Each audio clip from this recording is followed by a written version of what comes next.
Madeline James, and if you haven't seen it already, I recently posted an annotation experiment video where I read through a book and tried annotating it for the first time, which sort of turned into complete, reverse outlining the entire book, mapping out all the different elements in the book, and then creating, plot maps and story maps and structure analysis of the entire book. So I thought I'd share it with you. And the book I did this for was For the Wolf by Hannah Whitten, which is a dark atmospheric fantasy. So it's a little bit simpler as far as adult fantasy goes in terms of the different plot lines. So I thought it would be a good first try for this too. And I do think I'm going to try and do this again and eventually do it on my book too, so that I can see all the things that are wrong with my book. Yeah. This review is going to have massive spoilers. I'm going to spoil literally everything in this entire book. I'm pretty sure. So if you want to read it and haven't already, I suggest you go do that now before watching the rest of this video. Or if you don't want to read it or you don't care about spoilers, then I can link my world building analysis video I did just to kind of get a general introduction. And finally, a quick disclaimer. I'm not an expert. I am still learning about plot and structure, a lot. I am very, very, very much still learning. So don't take anything that I'm saying as, canon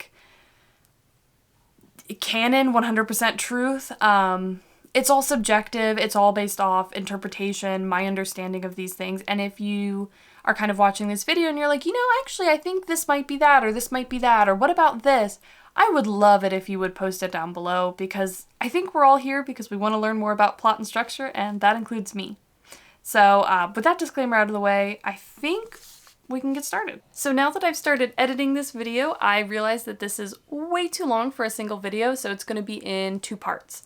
Part one is going to be focusing on characters, the main plots that I'm going to be focusing on, and which elements I'm looking for when I do the structure analysis. And then part two will be the actual plot structure analysis where I chart everything out and look at it critically that way. Just to give a really, really quick intro into this story if you ended up not watching either of those videos or reading the book beforehand. But basically you have a world where all of the magic is trapped inside of this Wilderwood, which is a sort of living, breathing wood that is keeping all the beasts that terrorize the world locked inside, keeps the 5 kings, which is the gods of the main, civilization or society, locked inside, and it is where the wolf lives, and it is where the second daughter is sacrificed. So that is our main character, the second daughter, Red, who has been brought up her whole life to be sacrificed to this forest, to this wolf, on the hope that it will keep the wolf from unleashing the beasts on the world and maybe convince him to give the gods back. So to go over the main characters, right? So we have Red, and I have notes, so I'm going to be looking down a little bit, but you have Red, and her main desire, in my opinion, is that she wants to have purpose. She wants to have a value, that she brings to others and brings to the world. And part of that is, I think, revolved around, she wants to help people, and she doesn't want to hurt anyone. Her fear is hurting other people, and that's the thing that kind of fuels a lot of her decisions, and in the beginning of the book, in most of the book maybe. And then her misbelief is that her magic is a danger to others, it's bad, she is cursed, and sort of down that route, she is useless. Her sister, the first daughter, is Neve. And Neve is raised to, become the next queen, take over the throne. And her desire is to save Red. That is probably the most deepest, deepest desire that she has that's kind of portrayed in this first book, is that she just wants to save her sister. She's been raised knowing that she's the person that gets to live, and her sister's going to be sacrificed to the woods, and that's not fair, and she has a lot of guilt and a lot of, it weighs on her heavily, and, saving her sister, keeping her sister from doing that is one of the really big things that motivates her. Her biggest fear is probably the Wilderwood and losing her sister to the Wilderwood. She sees it as very dangerous. It almost pushes her towards being maybe heretical. Not sure what the right phrase of that is, or right pronunciation. But then her misbelief is that the Wilderwood is evil and it is basically going to trap Red. So, first mini spoiler, Aemon is the wolf, which it's not really that big of a spoiler, but yeah.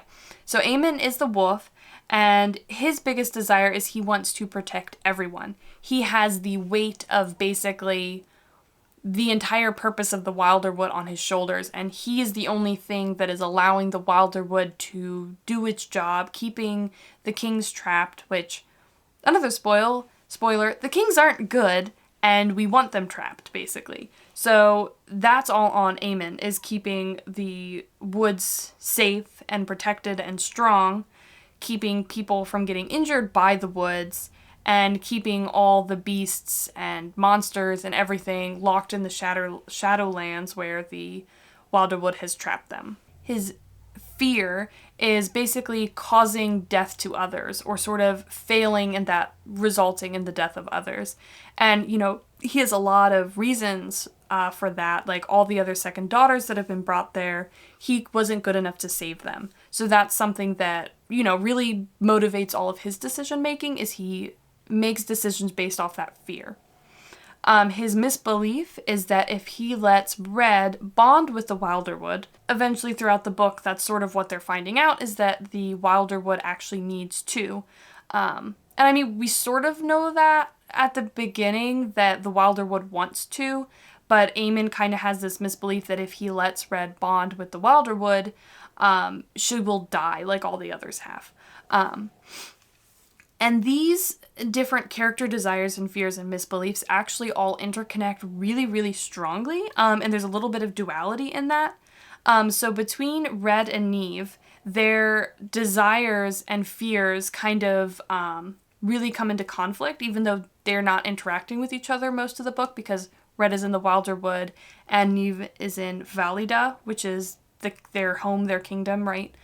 But Neve's fear gets in the way of Red's goal, because Red wants to be useful, and the way she's going to end up being useful is by bonding with the Wilderwood and being able to help Aemon as a partner hold up the Wilderwood and, you know, keep all the things in prison that need to be imprisoned. So she can't do that because Neve is undermining the Wilderwood and basically like directly providing conflict there. And Red is just, like, she's sent herself to the Wilderwood and agreed to be sacrificed even though she had options to leave. She goes there because she thinks she's dangerous and she thinks that she would kill people and is terrified of hurting Neve. So she's protecting Neve by being in the Wilderwood and then trying to achieve her goal of being useful and providing value and being able to protect others by helping the Wilderwood, while Neve is trying to hurt the Wilderwood to get her sister free. So you can see there's a ton of conflict here. They're both trying to protect each other, and they're both basically hurting each other's goals by doing that, which really adds a lot of tension. Between Aemon and Red, you kind of have something a little bit similar. Red wants to help him, right? And Aemon wants to protect her. He doesn't want her to die like all the other second daughters have before. So he pushes her away, won't let her help him, tries to keep everything on his shoulders, and is just kind of like, if I can just be enough, if I can take care of everything and, you know, shoulder all of those burdens by myself, then Red will live and Red will be okay. So you have this similar fear where they're both afraid of hurting others, right? They have that same fear. But their misbelief and their desires kind of play off each other a little bit more, so you get more direct tension there. They're not trying to do two separate things. Their end goal is actually the same thing. They just both have to get over their misbelief in order to actually be able to work together and let them both get what they want. So I think the development of these character goals is really cool because they're all very deep to the person. They're very, they're not surface level, I guess, and they all really intertwine and provide a lot of conflict and tension. And that's going to be a theme that we're going to keep seeing through this, is that one of the biggest strengths of this structure that I've been able to see is the tension and that the stakes that are just constantly increasing in this story. So having these characters set up this way really helps add to that and adds dynamic between the different characters that is going to provide tension and going to provide conflict. This breakdown is going to continue in part 2, where I'm going to show you all the different graphs and charts of the structure analysis. I will link that in the cards and in the description below once that video is posted, but it should be available shortly after this one. My ability to do this analysis was definitely based off a ton of structure and plot research that I did a few months ago. And probably the biggest inspirations for my understanding of like plot and structure and all that sort of stuff would be Save the Cat Writes a Novel, Alexa Dunn's plot videos, and Abby Emmons' 3-act structure videos. I will link everything in cards if it's a YouTube video or down below. And then there was a specific blog post actually that inspired the plotting and the maps that I did, and that was a blog post. I can't remember who wrote it, but it's basically on making story maps that sort of look like subway maps. And I didn't end up going with that sort of a visual because it didn't really end up working for the level that I was going for, but that was my main inspiration, so I will link that article down below too.